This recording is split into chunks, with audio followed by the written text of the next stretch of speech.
Senator Lapid, agad binati si Secretary Ralph Recto bilang Executive Secretary.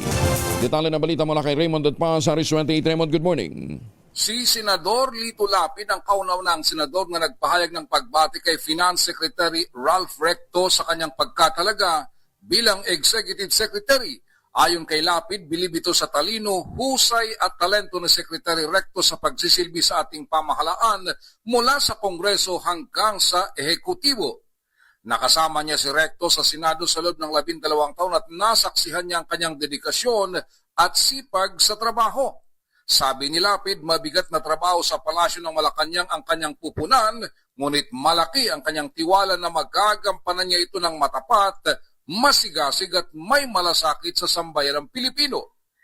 Hanggang sa ianunsyo ng Malacanang ang kanyang pagkatalaga bilang Executive Secretary, ay nasa Senate Plenary si Recto kasama ang iba pang miyembro ng economic team ng Malacanang na nagdidepensa sa 2026 national budget.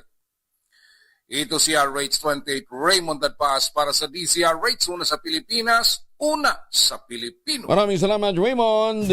Maganda